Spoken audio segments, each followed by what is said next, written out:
Hello, everybody, and welcome to the Richard Burton Watercolour channel. I'm a Richard Burton. I'm the watercolourist. I'm a watercolour painter on the Yorkshire coast here near Bempton Cliffs.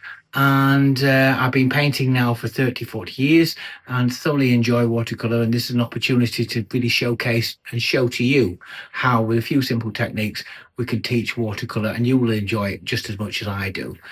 Today, we're going to do something different. We're going to be in the studio today, and I'm going to introduce you to an artist that was a big mentor for me in my early days in the 1980s when I sort of started painting, and that's James Fletcher Watson.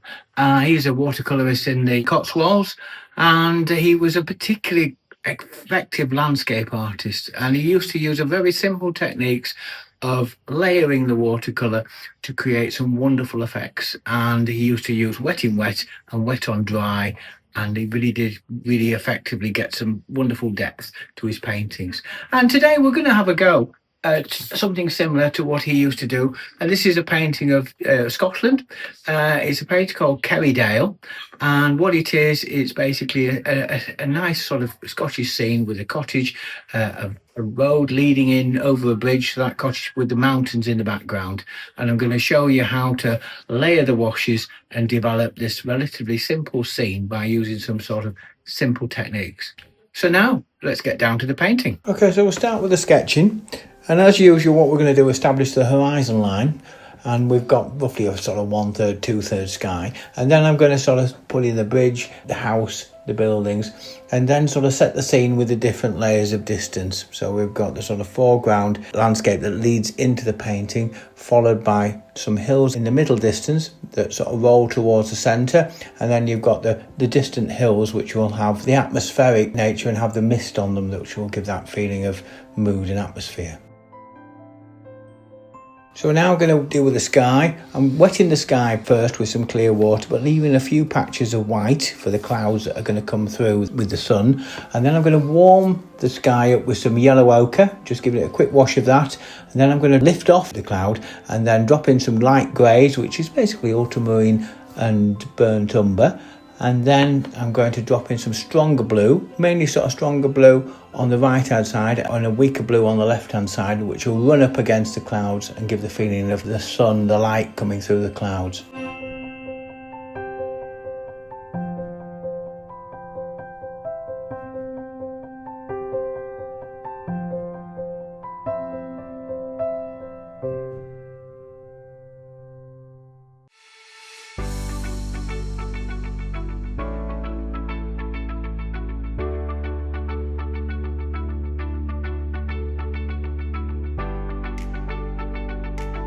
And then finish off with a stronger grey, which gives the impression of those stronger and lower level clouds that are just drifting across the sky.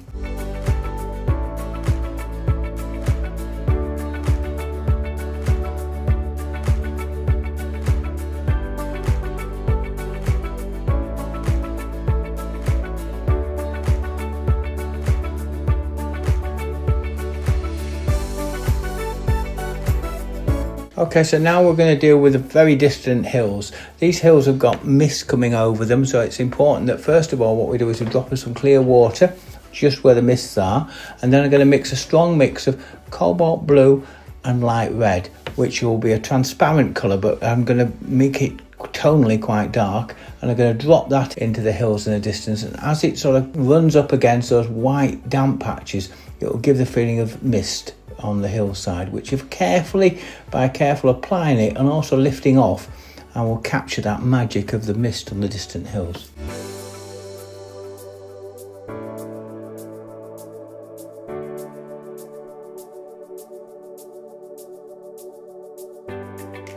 Now I'm going to deal with the middle distance area, which is sort of the ochre light coloured hills in the distance, and these are going to be treated with a burnt sienna and burnt umber as an initial wash, and I'm going to apply that on to dry, but I'm going to create quite a moist surface of colour. And then as that dries, I'm going to mix in some stronger colours that I'm going to put in the distant hedges and the distant trees to give that little bit of life, and that's going to be utilising some like ultramarine and burnt umber or ultramarine and burnt sienna, and then just dance the brush on the surface just to give the impression of those trees and hedges that give it a little bit of life and form.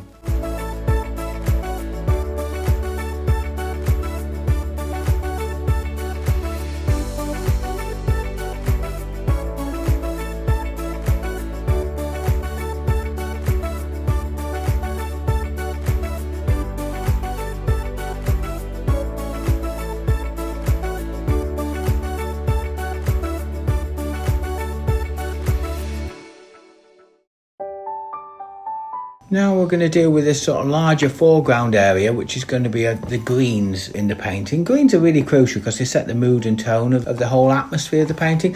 We'll start with a wash of raw sienna and Prussian blue, which gives that lovely feeling of sort of distant green. And then as I come forward, I'm going to add in lemon yellow and Prussian blue to give that colour change, and it helps give that feeling of colour perspective.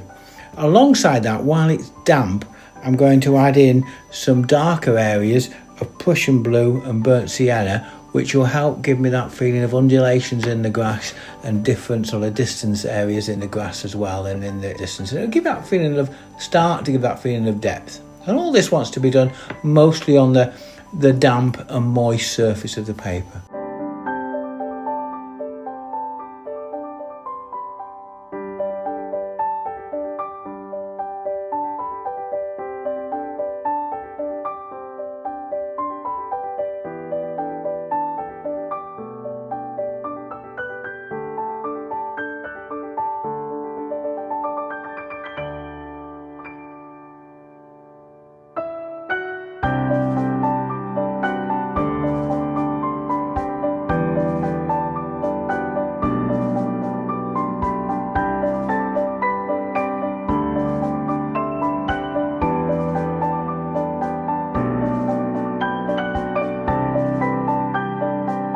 Now we'll start developing the detail in the painting, and first start with the woodland behind the cottage, and that's really got two sort of sets of green, really, one lighter green and one darker green, but tonally and colour value they're always stronger, so they're going to appear darker.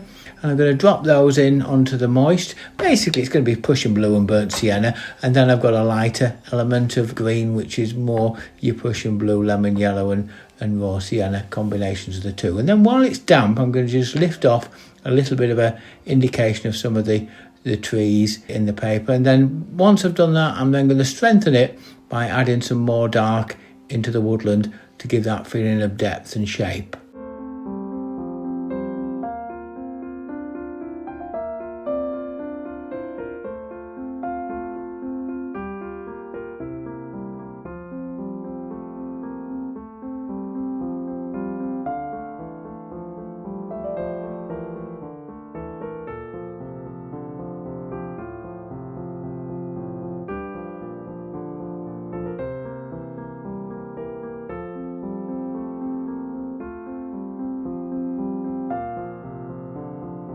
Using this mix of strong dark, now I'm going to come forward, I'm going to put some of the singular trees in place that are on their own, and put some shadows on the side of the banks on the grass, and also I'm going to dance the brush in the foreground and give a feeling of sort of grasses and plants in the foreground that just give that little bit of extra definition.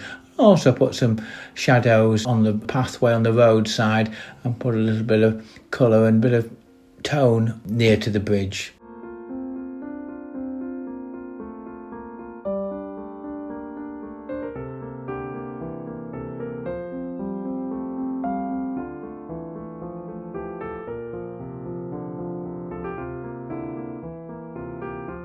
So we now move to the sort of what I call the players in the painting, which is going to be the cottage, the bridge and the road.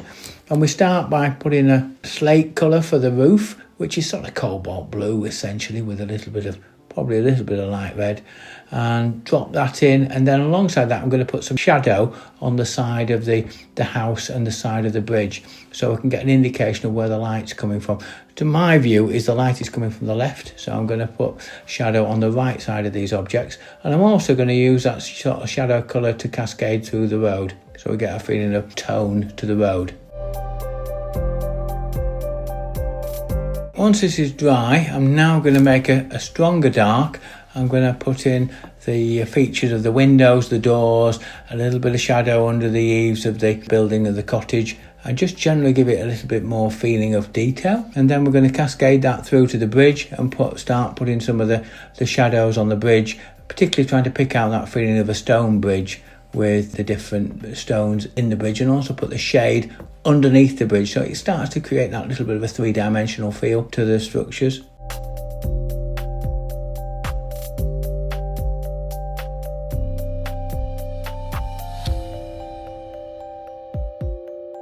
So now I've ensured that it's dry again, and I'm now going to put in the cloud shadows cascade across the landscape. And this is sort of a mix of cobalt blue and light red, and probably a general mix of some of the other greys that I've got on the palette. And I just cascade the brush along there and just give those feeling of shadow.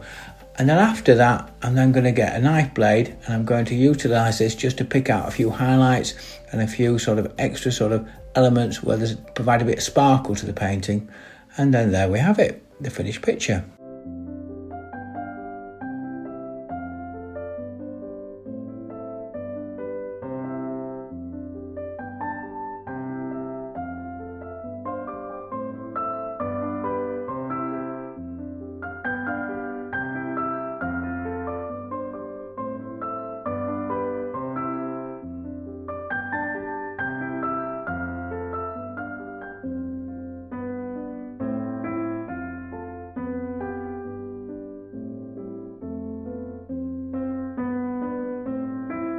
Right, so we've got the finished painting. What I've done, I've put a mount around it, as you can see, just to show it off. And I think it really sort of helps enormously. What I was trying to capture here was the Scottish Highlands scene, as we talked about, but also with the big cliffs, big hills in the background, and then the rolling mist coming over the hills, and also using different colours in different places to try and give that feeling of colour perspective. And I think, all in all, I think we've caught something. And of course, there's nothing like a big sky as well to sort of give that feeling of sort of atmosphere and mood to the painting. So I hope you've enjoyed that. And please don't forget to like and subscribe. And that gets us out to a wider audience. And I must say that now at this moment in time, I think we've just under 1,000 subscribers, which we're really pleased about, and that's a big thank you to you all for subscribing and following this channel. We've got many more things to do, and it's an exciting opportunity for us to showcase and unlock the magic of watercolour. The big part of what we're trying to do is to make it show you how, with a few simple techniques, you can sort of really paint some really interesting and exciting paintings, and hopefully you'll enjoy this journey we're on. So without further ado, all I'm going to say is enjoy and keep painting.